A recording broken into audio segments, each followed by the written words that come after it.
Ya, ini pagi ini adanya bapak-bapak ini. Selamat pagi bapak-bapak sekalian. Salam sejahtera dan namo buddhaya. Namo buddhaya. Hari ini saya akan sharing tentang, ya sama, tugasnya adalah pada saat setiap kali sharing, mendengarkan sharing Dhamma, itu kegiatan yang sering kali saya lakukan adalah mengevaluasi dari apa yang dikatakan, apa yang di-sharingkan, sejauh mana saya misalnya sudah memiliki atau mengurangi atau upaya apa, paling tidak mempraktekkan Dhamma sedikit lebih dalam setiap kehidupan. Sedikit lagi praktek Dhamma lagi, sedikit lagi praktek Dhamma lagi. Bapak Ibu sekalian, ini saya bilangnya Bapak Ibu ya, Bapak Ibu sekalian, akhir-akhir ini di banyak kesempatan orang-orang seringkali membicarakan tentang paradoks masa sekarang. Paradoks itu hal yang bertentangan. Misalnya, semakin banyak kekayaan yang dikumpulkan, semakin sedikit kebahagiaan yang dinikmati. Misalnya seperti itu. Ada beberapa paradoks di zaman kita yang dibicarakan orang.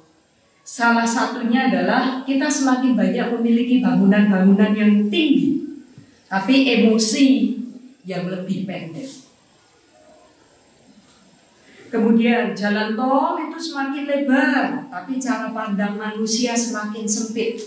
Ini yang disebut paradoks ya. Di satu sisi ini bertambah, tapi di sisi lain ini berkurang. Kebenarannya mari kita cek, mari kita lihat bersama-sama. Apakah ada nilai kebenaran dari paradoks yang muncul di zaman kita? Banyak orang semakin banyak membelanjakan uang mereka, tetapi memiliki semakin sedikit. Belanjanya semakin banyak, tapi yang dipunyai semakin sedikit. Kemudian memiliki rumah yang lebih besar, tapi keluarganya lebih kecil. Beli rumah 1M, gedung makro-makro. Orang yang tinggal di dalamnya, bapak ibu anaknya 1, bapak ibu anaknya 2. Ya. Kemudian lebih banyak kemudahan, tapi lebih sedikit waktu. Semuanya gampang, tinggal pencet aja sudah selesai. Tapi semakin kita merasa diburu oleh kegiatan-kegiatan, rasanya saya nggak punya waktu. Padahal kalau dulu ya, saya baru mau cerita. Kalau ini harus dijelaskan. Lebih banyak kemudian tapi lebih sedikit waktu. Karena kemarin pada waktu perayaan itu terjadi kecelakaan di dapur, yaitu rice cooker rusak. Jadi nggak bisa masak rice cooker. Kalau ada rice cooker enak ya, beras dimasukkan rice cooker, pencet tombol, nah kita bisa melakukan hal lain. Tapi kemarin kita harus mulai lagi dari awal. Jadi masak beras, cuci beras, kemudian dimasak dengan air, dikaru istilahnya, kemudian masih didang. Kalau bahasa Jawanya didang, dimasak dengan steam, diuap seperti itu. Makan waktu. Tapi sekarang, wah tinggal pencet tombol, semua pencet tombol. Mau nyalain lampu nggak perlu jalan ke sana pakai remote, bisa redup sendiri. Tapi rasanya waktu kurang terus. Berapa banyak dari kita yang ngeluh 24 jam itu nggak cukup. Ya. Kemudian banyak orang memiliki lebih banyak gelar. Pada waktu wisuda sekolah itu saya mendapat cerita dari teman yang pernah bersekolah di SMA yang cukup favorit di Jogja. Ternyata kalau di SMA itu waktu pembacaan nama anak, Endang Widiawati, putri dari bapak ini, wah gelarnya panjang sekali, profesor doktor bla bla bla bla, belakangnya masih banyak gelar. Ibunya juga profesor doktor, ibu ini belakangnya gelar. Semakin banyak gelar, tapi lebih sedikit akal sehat. Lebih banyak pengetahuan, tapi lebih sedikit kebijaksanaan. Lebih banyak ahli, tapi lebih banyak masalah. Ahlinya banyak, masalahnya juga banyak. Pintar buat alat macam-macam, tapi ternyata nggak berhasil menimbulkan masalah. Lebih banyak obat-obatan, tapi lebih sedikit kesehatan. Lebih besar pendapatan, tapi lebih sedikit yang dibagikan atau didanakan. Banyak sekali daftarnya. Ternyata ini daftar paradoks ini sudah dibuat tahunan yang lalu. Orang sudah melihat dan membuat daftar paradoks ini. Yang hari ini mari sama-sama kita lihat. Kita semua mengatakan saya ingin bahagia, saya ingin bahagia. Tapi apakah benar kita berlari ke kebahagiaan atau berlari ke penderitaan? Mencari kebahagiaan tapi berlari menuju penderitaan. Ini paradoks yang terakhir. Dan kita akan belajar dari pertanyaannya Sang Raja Dewa Saka kepada Sang Buddha. Nah, Sang Raja Dewa Saka ini bertanya kepada Sang Buddha pada satu kesempatan. Sang Buddha, dalam lingkaran kehidupan terdapat makhluk-makhluk seperti dewa, manusia, asura, naga, gandaba, dan masih banyak makhluk lainnya. Para makhluk ini ingin bebas dari perselisihan, pertentangan, konflik bersenjata, kebencian, dan ketidakbahagiaan. Ternyata para dewa itu ada konflik bersenjata juga, bukan cuma manusia. Ya, dewa dengan menggunakan senjatanya dewa ya. Itu mereka ada konflik, perselisihan, pertentangan, konflik bersenjata, kebencian, dan ketidakbahagiaan. Tapi mereka ingin bebas dari itu. Tapi yang terjadi justru sebaliknya. Mereka tidak bisa membebaskan diri dari hal-hal buruk semacam itu. Rantai belenggu macam apakah yang membuat para makhluk tidak bisa membebaskan diri dari hal-hal buruk demikian itu? Sang Buddha kemudian menjawab, "Oh Raja para dewa, semua makhluk hidup mengharapkan rasa aman, damai, bahagia, dan kebebasan. Kenyataannya mereka tidak bisa terbebas dari konflik, mara bahaya, kebencian, dan penderitaan. Kondisi-kondisi yang tidak membahagiakan makhluk hidup ini disebabkan oleh adanya dua belenggu, yakni rasa iri dan kekikiran. Dua belenggu yang ternyata membuat orang, semua makhluk termasuk para dewa dan manusia tidak bisa menikmati kebahagiaan. Satu adalah rasa iri, kedua adalah kikir atau pelit. Sekarang kita bahas satu-satu ya. Mulai dari rasa iri dulu. Siapa yang nggak pernah iri? Tidak ada. Nggak ada ya. Oh, ini jelas dikatakan dewa aja masih merasakan iri. Iri itu adalah rasa munculnya karena apa? Kita membandingkan diri kita dengan orang lain. Kita lihat, kok orang lain seperti itu ya.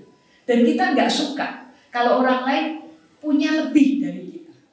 Atau mendapat lebih dari kita. Memperoleh lebih dari kita. Kondisinya lebih baik dari kita. Tapi dasarnya adalah membandingkan. Makanya ada lagu ojo dibanding-bandingin, ya betul. Benar. Kok jangan membandingkan diri dengan orang lain. Karena yang pasti akan muncul adalah iri hati. Nah, kita bisa iri akan apa sih?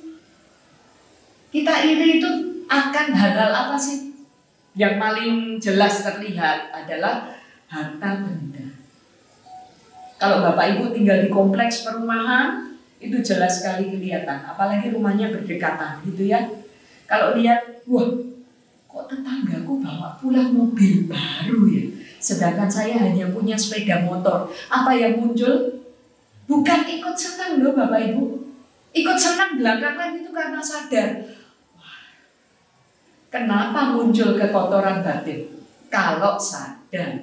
Kalau nggak sadar, yang pertama muncul adalah, kok bisa ya dia seperti itu? Kemudian nih, pikiran nih yang tidak terlatih ini mulai bekerja sendiri ya. Kok bisa? Jangan-jangan dia korupsi ya? Apa? Wah, pesugihan. Nggak umum loh, kayaknya mendadak muncul rasa iri. Kok teman saya, sekarang ada istilah flexing, Bapak Ibu tahu ya, flexing itu pamer kekayaan. Kalau di tempat kerja kita yang tidak ada pamer kekayaan, kita harus merasa beruntung. Tapi banyak sekali Bapak Ibu, saya dapat cerita dari rekan kerja yang pernah kerja di bank. Itu tidak kuat, maaf kalau saya menyebutkan salah satu tempat, tapi ini kenyataan. Ada satu rekan kerja yang dulunya kerja di bank. Dia mengatakan, wah, teman-temannya kalau flexing itu luar biasa.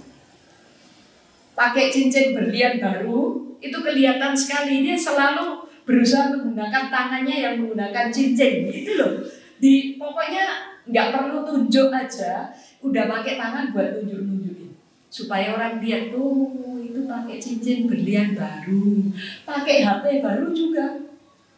Apalagi yang iPhone terbaru gitu ya, wah, nggak perlu telepon pun dia ambil, sengaja keluarkan dari tas untuk menunjukkan. Jadi ini orang lain mancing lah, orang lain kita bisa membela diri ya. Saya iri dia mancing kok dengan menunjukkan. Lah, masalah itu nggak pernah datang dari luar loh. Dia mau nunjukin apapun, kalau yang di dalam anteng nggak ada rasa iri. Iya kan? Jadi kita bisa iri karena harta benda. Mobil baru, pindah rumah, cincin berlian, pakaian baru. Setiap kali datang wihara, wah, saya nggak pernah lihat pakaian ini dipakai 2 kali. Selalu baru terus, iri. Itu harta benda. Kemudian bisnis. Kalau yang punya bisnis jelas sekali, toko sebelah kok rame terus, toko saya kok sepi terus, muncul rasa iri. Pendidikan. Di dunia pendidikan yang isinya anak-anak kecil nih, ada nggak rasa iri sejak kecil? Ada. Kalau di dunia pendidikan misalnya nih, kok dia yang diikutkan lomba, kok saya enggak? Kalau anaknya nggak bermasalah, orang tuanya yang bilang, kok kamu nggak ikut lomba loh nak? Kok dia yang dipilih, kenapa dia bisa ikut, kamu enggak? Lah anaknya yang merasa polos, nggak apa-apa, saya nggak ikut lomba, malah dapat masukan dari orang tua. Nilainya selalu baik, lebih disayang guru, memunculkan rasa iri. Di pekerjaan, ada nggak rasa iri? Ada. Kok dia naik pangkatnya cepat, dia kerjanya gampang kok, gajinya tinggi. Wah, dia enak ya, kerjanya cuma nunjukin ini dibersihin, itu diberesin. Itu dipel, itu disapu, tapi bayarannya lebih tinggi dari saya. Iri juga. Di dalam keluarga ada nggak iri? Ada. Siapa yang jadi kakak? Siapa di sini jadi kakak? Pernah iri nggak dengan adiknya? Pernah. Irinya kenapa? Kok rasanya adik itu lebih disayang gitu kan? Semuanya kalau adik boleh, kakaknya ayo dong ngalah, kamu tuh kakak kok ngalah sama adik, gitu kan?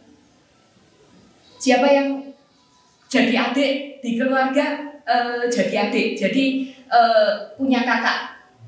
Nggak ada. Jadi adik bisa iri nggak dengan kakaknya? Ya bisa, namanya iri. Irinya apa? Kakak itu kok boleh apa-apa? Boleh. Pulang malam? Boleh. Nggak disuruh-suruh saya loh. Saya anak terkecil. Jadi rasanya tuh, wah, punya kakak itu menyebalkan waktu kecil. Kakak itu nggak pernah disuruh, saya selalu yang disuruh.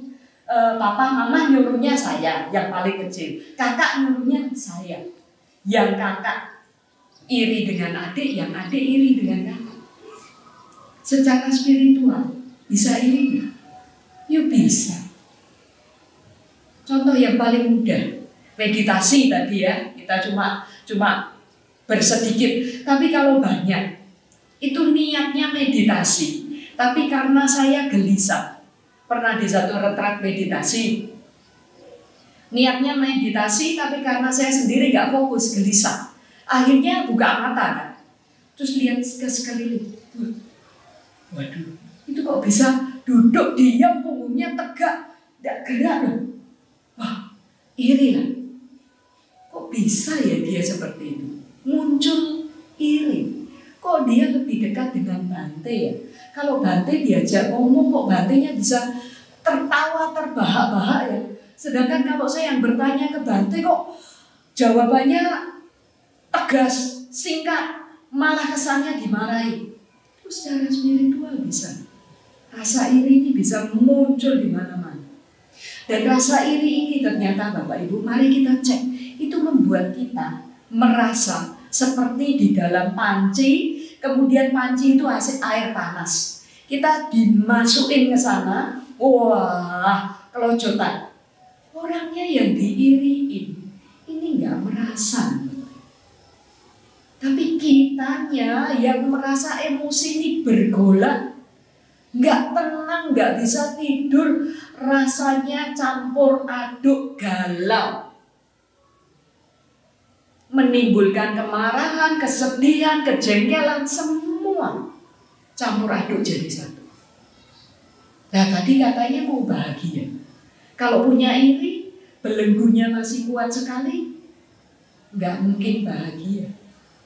Dan lebih lagi dikatakan, orang yang sering memupuk perasaan iri akan terlahir dengan tubuh lemah, kesehatan buruk, kedudukan rendah, kurang dikenal, dan memiliki sedikit pelayan. Dan dikatakan juga belenggu ini tidak bisa hilang begitu saja. Tidak hilang dalam kehidupan ini, akan dibawa dalam kehidupan mendatang. Kita lahir lagi nanti, sakit-sakitan, tidak punya pelayan, tidak ada yang membantu, tidak terkenal. Buahnya selalu penderitaan. Serem ya? Kemudian ini belenggu satu, iri. Sekarang belenggu satunya, kikir, pelit. Kita pernah pelit? Pernah lah. Contoh yang paling mudah lah. Tadi waktu dalam perjalanan jalan kaki, waktu di Serobot nih, rencana pengen cepet-cepet ke wihara, jalannya cepet nih, udah cari jalan yang kelihatannya sepi. Sudah lihat ke depan, itu bisa salib sana, bisa salib sini, bisa salib sana. Tahu-tahu ada orang nyerobot, kita merasa jengkel karena kita kikir, kita pelit dalam memberi jalan. Ya kok ya biarin toh. Dan ini ternyata bisa memberi masalah besar. Yang sering naik motor, sering naik mobil, kalau jalan kita dipotong, marah nggak? Enggak. Kalau enggak, syukurlah, berarti kita tidak pelit dalam satu hal. Tapi kalau marah, hati-hati. Tingkat kepelitan kita, kasih jalan ke orang aja nggak mau. Sampai ada. Oh iya, kadang-kadang kaget, terus jengkel ya, bukan karena diserobot, tapi karena kaget, motong jalan. Ya. Itu kaget. Oh, referennya kaget, bukan iri. Iya, bukan pelit gitu ya. Oh, saya balas dengan ada cerita, dan ini kelihatannya kemarin sempat viral. Kalau dengan ceritanya, ada kasus tabrak lari yang berubah menjadi pembunuhan berencana. Karena sebetulnya saya tidak mengikuti, tapi intinya ada mobil, kemudian kelihatannya dipotong jalan oleh sepeda motor atau gimana saya nggak tahu. Nah ini mobilnya nggak terima, pelit, Nah, ya sudah, sing waras ngalah. Nah, ini dia yang potong kok.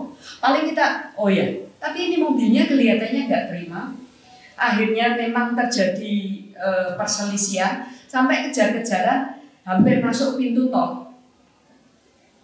Sepeda motornya akhirnya ditabrak oleh mobilnya dan dilindas.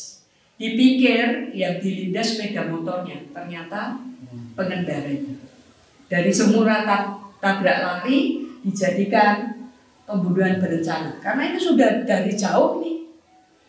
Kemungkinan dalam jangka waktu sekian menit, 10 menit, 15 menit, karena mereka kejar-kejaran terus, sudah muncul rencana untuk membunuh. Dan orangnya, sopir mobilnya mengatakan, saya emosi sesaat. Karena apa? Hak saya lewat jalan ini diambil. Ini juga kikir dan pelit, ya. Kikir dan pelit ini adalah kita mengharapkan orang lain tidak mendapatkan apapun. Kalau bisa, jangan sampai dapat apa-apa. Semua buat saya. Kalau sedikit, ya sudahlah. Tapi ada rasa tetap nggak terima. Wah, berarti ini tingkat kikiran kita, pelitnya kita udah. Kalau istilah orang Jawa Timur itu jedok, pol. Ambil semua, jangan bagikan apa-apa. Ya, orang kikir dan pelit ini pasti unsurnya adalah melekat. Gak mau semua mau dipegang. Kasih sedikit ya, enggak. Sama seperti yang tadi dikatakan, pendapatan makin banyak, berdananya makin sedikit, gak mau lepas, dipegang terus.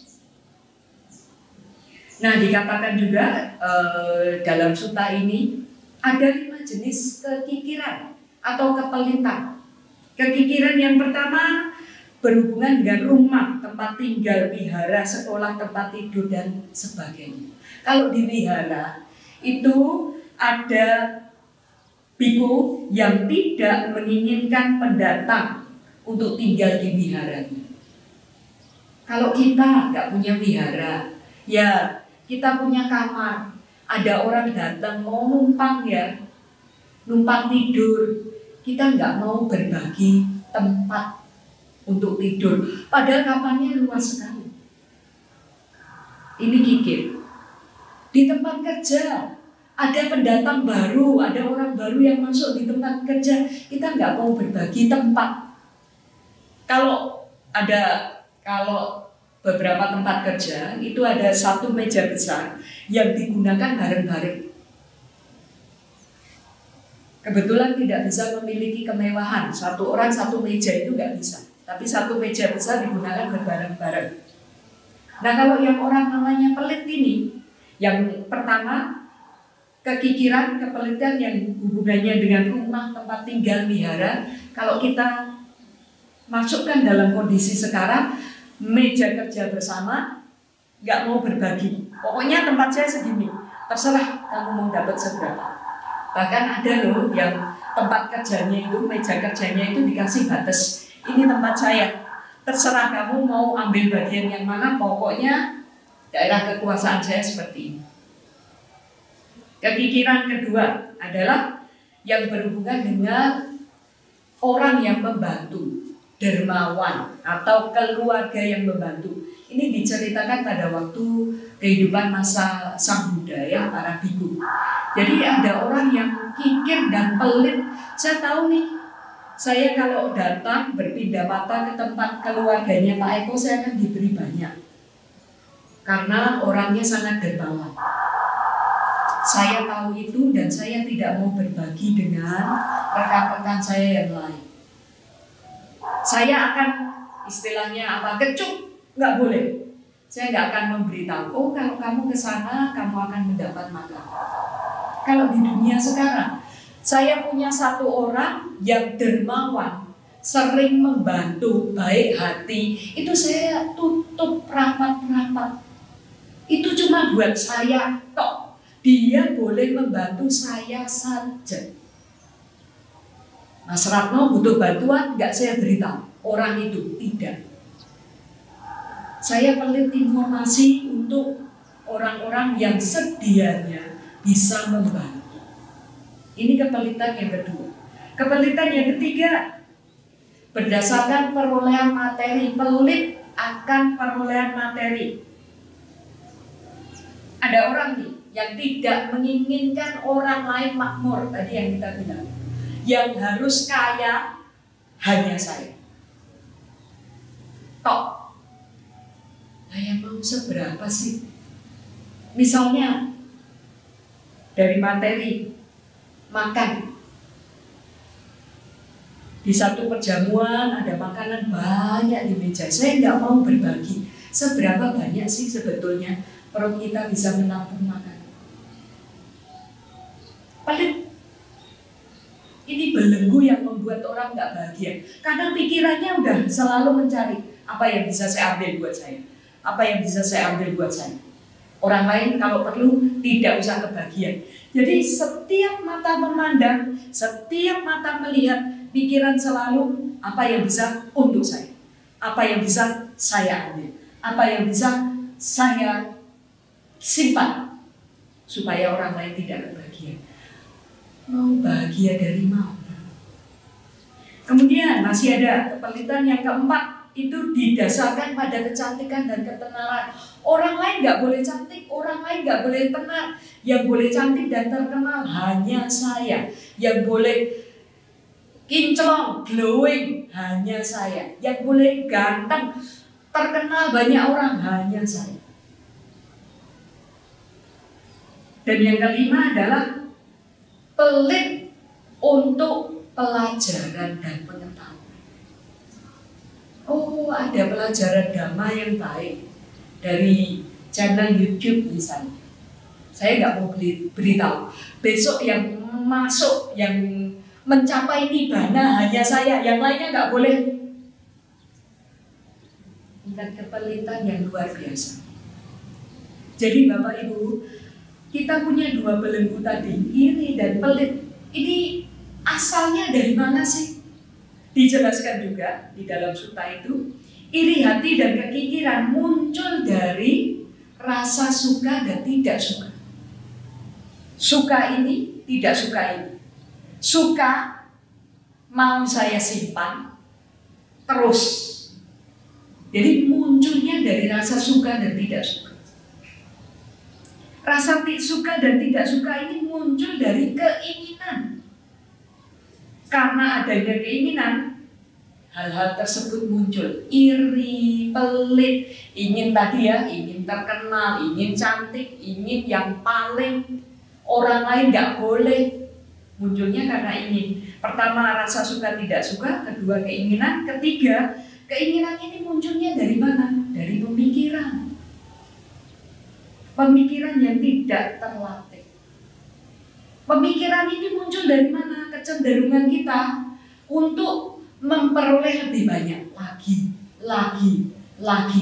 Kalau ketenaran ya lagi, harta benda lagi, kasih sayang lagi, perhatian lagi. Pertanyaannya yang terakhir, praktek apa yang dijalankan para biku yang telah mencapai jalan benar agar kecenderungan untuk memperoleh lagi, kecenderungan untuk memperoleh lebih banyak ini berkurang? Sang Buddha mengatakan,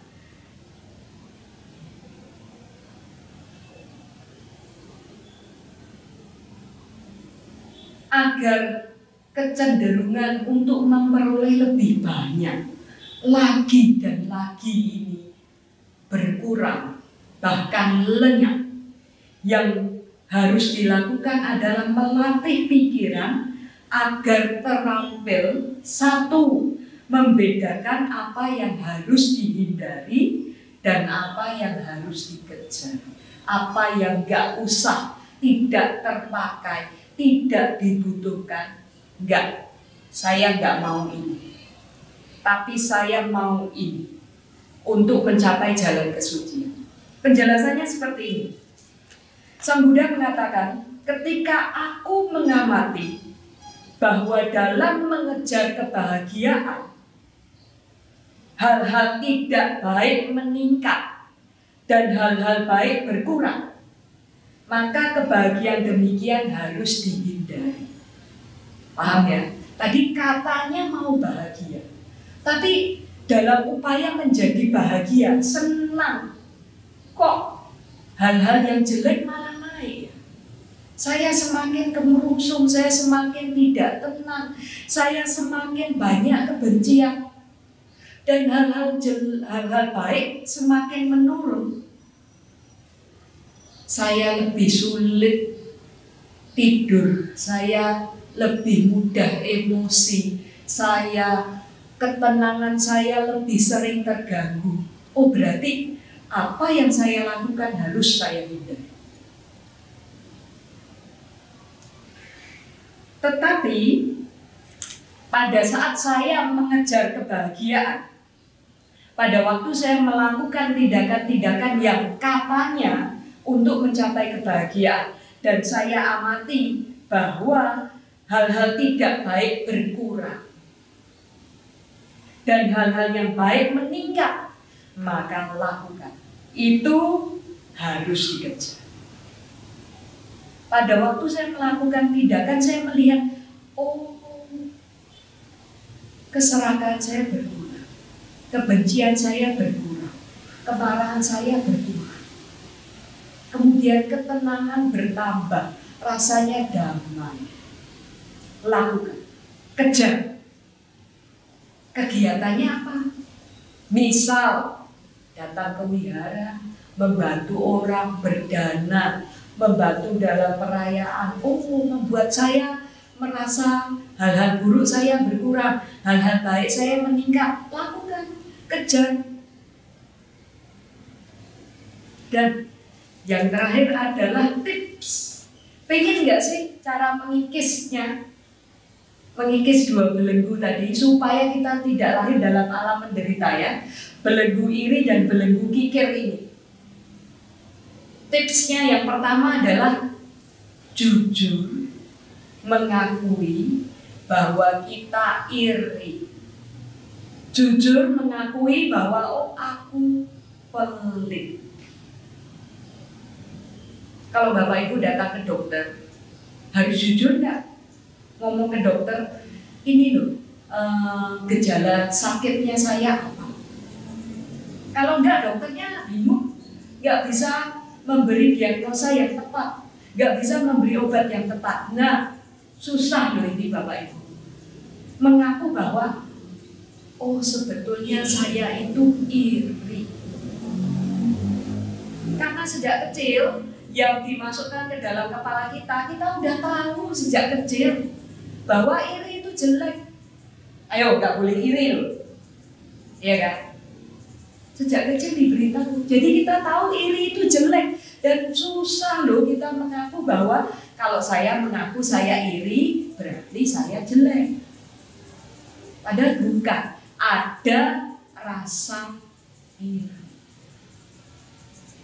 Dan penyakit iri ini harus diakui, kita mau punya sebanyak apapun, kita selalu bisa iri.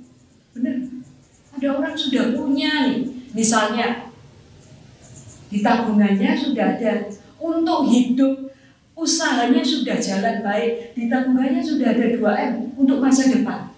Tapi bisa iri nggak dengan orang yang punya 10M? Bisa. Kita sudah berkecukupan, pun masih bisa merasa iri. Jadi jujur, kunci yang pertama supaya kita bisa membuang belenggu iri dan pelit ini jujur. Katakan, oh, jadi selama ini bermalam-malam saya tidak bisa tidur, saya uring-uringan sendiri, saya emosi karena saya iri. Kita tahu kok sebetulnya, cuma sering kali kita enggak. Saya memang sudah selayaknya merasa seperti itu. Padahal kalau kita mau jujur, tahu, oh ini tuh aku iri, aku nggak suka. Kecil aja, makan bersama nih, yang disendokkan lauknya kok dia ya, kenapa bukan saya? Itu aja sudah buat dia. Dan kita bisa memvalidasi perasaan kita nggak terima kita. Ya aku sudah selayaknya merasa marah dong. Saya lebih senior. Kenapa yang disendokkan lauk yang lebih junior? Misal. Jadi jujur, saya itu iri. Kemudian yang kedua, munculkan rasa bersyukur. Sang Buddha pernah mengatakan, satu orang yang susah dicari adalah orang yang punya rasa syukur. Benar. Karena ini tombol obat yang manjur untuk apa? Rasa ini. Bersyukur, berterima kasih karena kondisi saya masih lebih baik. Contoh, saya masih punya orang tua. Walaupun orang tuanya galak, strict apa, saya masih punya orang tua. Belum pernah merasakan nggak punya orang tua. Saya sudah nggak punya orang tua.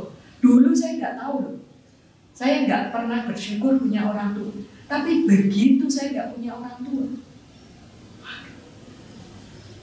kalau ada orang tua saya selalu bisa lari, paling nggak menceritakan unek-unek ke orang tua.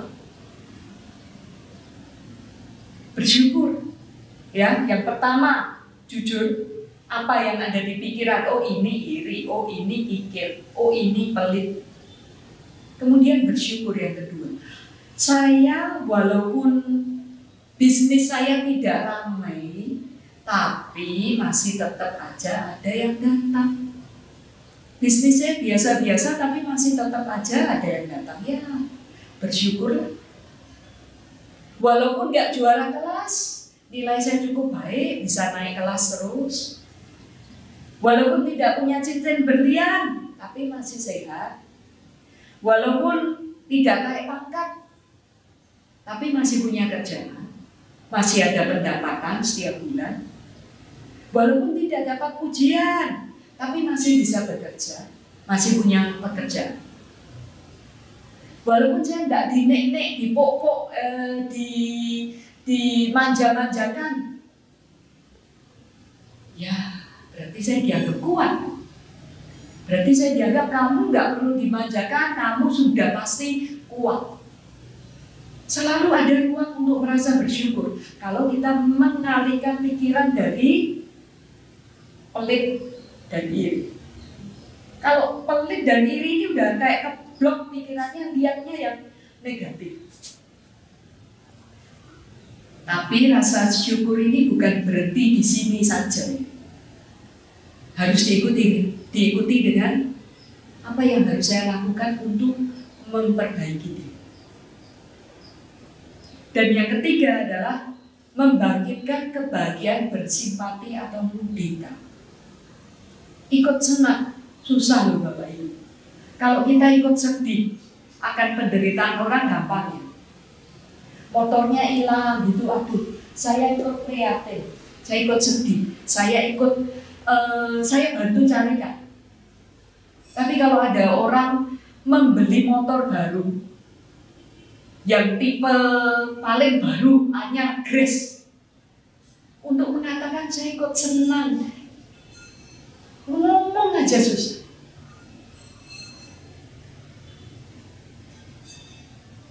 Kita harus cek. Nah ini harus dilatih.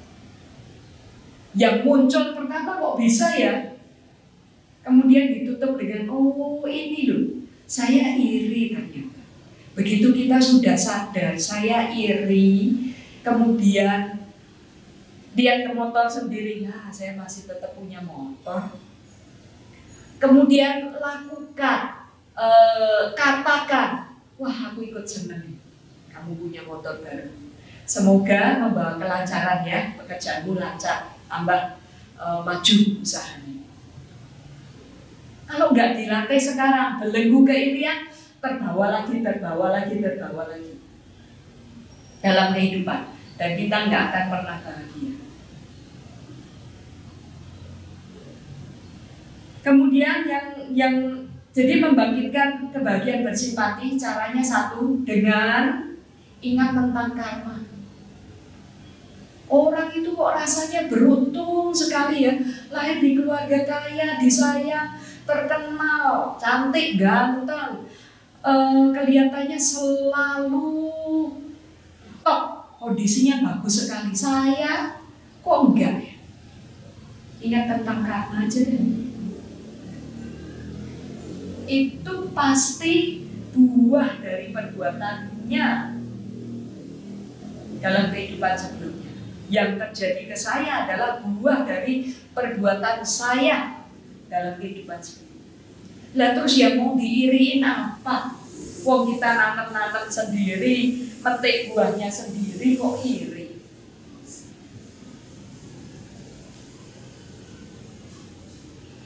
Kemudian yang kedua, supaya membangkitkan ini kebahagiaan bersimpati atau mudita, ini adalah 4 usaha benar.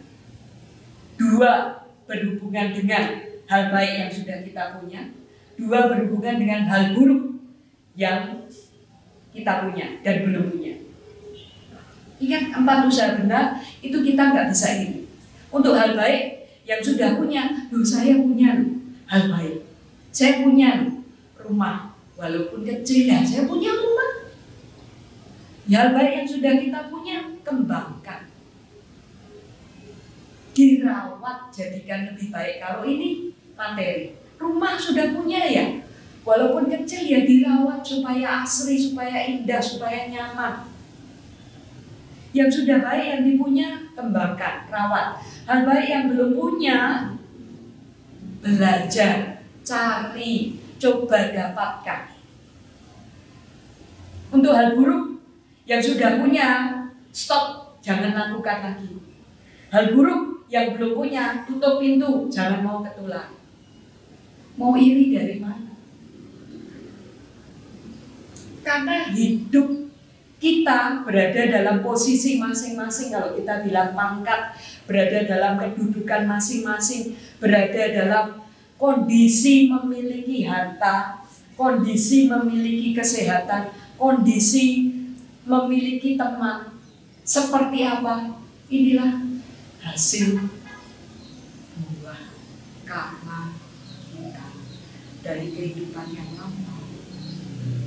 Lah terus yang mau diiriin itu apa lu? Waktu tanamnya itu loh, kok kamu ya enggak nanam buah mangga yang manis? Sekarang metiknya mangga yang kecut-kecut, iri sama yang lo, kamu kok bisa mangganya manis-manis? Nanamnya beda. Nggak usah iri, ya udah saya petik yang kecut, besok saya nanam lagi yang manis supaya buahnya manis. Sama seperti cerita ada ini Nasreddin. Dia suatu kali didatangi oleh 4 orang anak, bawa 1 kresek kacang mente. Oh, kacang mente kan enak. Dia anak ini ternyata sebelum datang ke Nasreddin ini sudah bertengkar di antara berempat. Kita harus bagi nih makanan ini, kacang mente ini, baginya yang adil. Karena mereka tidak bisa menemukan cara supaya bisa membagi dengan adil, pergilah ke orang yang dikatakan paling bijak di kota, si Nasreddin. Pak, tolong ini ada 1 plastik kacang mente. Kami berempat, tolong dibagi yang adil supaya tidak terjadi perkelahian. Kemudian Nasreddin bilang, oke, kamu mau dibagi, ini kacang mente saya akan bagi berempat. Dibagi dengan cara yang benar atau cara yang salah? Wah, ya cara yang benar dong. Masa cara yang salah gitu? Oke. Kemudian Nasreddin menjelaskan, kalau dibagi dengan cara yang salah, itu semua akan dapat rata. Ya. 1 kantong dibagi 4, rata semua jumlahnya. Kalau perlu ditimbang, 1/4, 1/4, 1/4, 1/4. Tapi kalau pakai cara yang salah dalam tanda kutip, ada yang dapat 1 ons, ada yang dapat 3 ons, ada yang dapat 5 ons, ada yang dapat 2 ons. Berbeda-beda. Cara yang salah dalam tanda kutip. Karena inilah sebetulnya cara yang benar dalam hidup. masing-masing kita mendapat porsi kacamete sesuai dengan tindakan yang sudah kita lakukan, perbuatan yang sudah kita tanam, karma yang sudah kita tanam. Kalau kita nanamnya beda-beda, ada yang nanam apel, ada yang nanam mangga, mangga aja ada yang manis, ada yang kecut, ada yang nanam pisang. Terus pada saat panen semua dapat jeruk. Ada enggak? Enggak. Jadi demikianlah kehidupan. Kita sudah mendapatkan porsi yang sesuai, tidak mungkin salah. Dalam kehidupan ini porsi kita seperti ini hasil tanaman kita yang dulu. Yang harus dilakukan adalah ayo kedepannya kita mau tanam apa. Dan supaya kita bahagia, hilangkan belenggu, rasa iri dan pelit. Sehingga kita bisa terlahir di alam yang lebih berbahagia. Gak usah mikirin alam yang kehidupan yang akan datang ya. Di kehidupan sekarang aja. Kalau kita menghilangkan rasa iri dan pelit, hati itu rasanya tenang. Demikian Bapak Ibu sharing Dhamma pada pagi hari ini. Semoga kita punya tekad yang kuat untuk menghilangkan belenggu yang membatasi kita, yang menghalangi kita dari kebahagiaan yang sesungguhnya ingin kita raih, yaitu belenggu rasa iri dan belenggu kekikiran atau kepelitan. Semoga dengan niat baik kita menjalankan Dhamma dan mempraktekkan Dhamma sebisa-bisanya dalam kehidupan kita akan membawa kebahagiaan bagi semua makhluk dan diri kita sendiri. Sampai satta bhavantu sukhitata. Semoga semua makhluk hidup berbahagia.